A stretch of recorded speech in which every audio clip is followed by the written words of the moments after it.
Nani Caribbeano, catching honey Paridio, little sing sound not toy, low.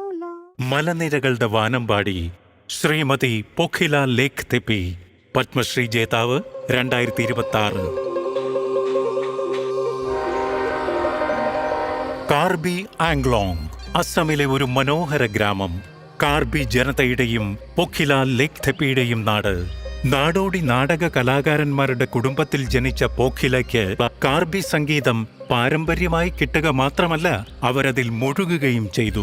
ചെറുപ്പം മുതലേ അവർ അസാധാരണമായ പ്രതിഭ തെളിയിച്ചു. സംഗീതത്തോടുള്ള അവരുടെ പ്രതിപത്തി ഒടുവിൽ ഒരു വേദനയായി മാറി. പൈതൃകം നഷ്ടപ്പെടുകയാണെന്നവർ തിരിച്ചറിഞ്ഞു. മുതിർന്നവരുടെ ഓർമ്മകളിൽ മാത്രം ഒതുങ്ങിയ കാർബി സംഗീതം മാഞ്ഞു പോവുകയായിരുന്നു. ആ കാലഘട്ടത്തിൽ കാർബി ഗാനങ്ങൾ നിലനിന്നിരുന്നു. അവ അനുഭവിക്കാൻ ജനങ്ങൾക്ക് അവസരം ലഭിച്ചില്ല. അവർ നേരിട്ടത് കഠിനമായ പ്രതിബന്ധങ്ങളായിരുന്നു. ദാരിദ്ര്യം എന്നും അവരുടെ ജീവിതത്തിൽ നിഴലായി നിന്നു. സ്ത്രീകൾ പൊതുവേദിയിലെത്തുന്നത് സാമൂഹികപരമായി തടയപ്പെട്ടിരുന്നു. വർഷങ്ങളോളം പൊഖില ശ്രദ്ധയിൽപ്പെടാതെ നിന്നു. നഷ്ടപ്പെടുന്ന ഒരു കലയുടെ നിശബ്ദ സംരക്ഷകയായി. അവരുടെ സംഗീതത്തെ ആർക്കാണ് തടയാനാവുക? പ്രതിബന്ധങ്ങളെ തകർത്തു മുന്നേറിയ അവർക്ക് ദേവാലയം വേദിയായി മാറി. ഒരേ ചിന്തയുള്ള മനുഷ്യർ ഒന്നിച്ചു. ഒപ്പം സ്ത്രീകൾക്ക് ഒരുമിക്കാൻ പ്രോത്സാഹനമേകി. അവർ നീണ്ട യാത്രകൾ നടത്തി. മുതിർന്നവരുമായി സംസാരിച്ച് മങ്ങിക്കൊണ്ടിരുന്ന ആ കലയെ ആലേഖനം ചെയ്യാൻ ആരംഭിച്ചു. നിങ്ങൾ ഗാനങ്ങൾ എഴുതുക, അതിന് സംഗീതം നൽകുക, ഞങ്ങൾ പിന്തുണ നൽകും. സാംഗ്രി മ്യൂസിക് സൊസൈറ്റി വഴി ഈ പാട്ടുകൾക്ക് ജീവൻ നൽകാം.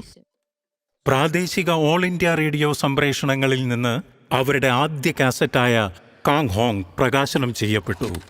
അവർ കാർബി പൈതൃകത്തിന്റെ ഹൃദയതാളം വീണ്ടും രാജ്യത്തിന്റെ സാംസ്കാരികതയിലേക്ക് കൊണ്ടുവന്നു.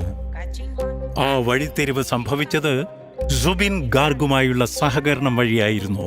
പഴയ പാട്ടുകൾക്ക് പുതിയ ഊർജം നൽകി പുതിയ തലമുറയുടെ മനസ്സുകളിലേക്ക് കടന്നു കയറാനായി.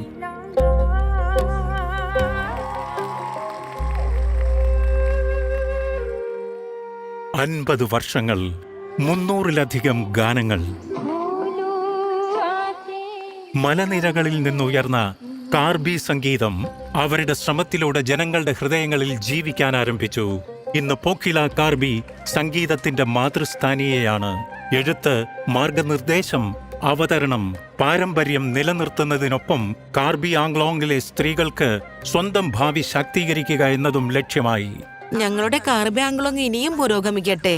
സ്ത്രീകൾക്കും ഓരോ മേഖലയിലും തിളങ്ങാനുള്ള അവസരം ലഭിക്കണം. ഇതാണ് എന്റെ സ്വപ്നം. ശ്രീമതി പൊഖില ലേഖ് തെപ്പി, പത്മശ്രീ 2026. കോടി കോടി നമസ്കാരം.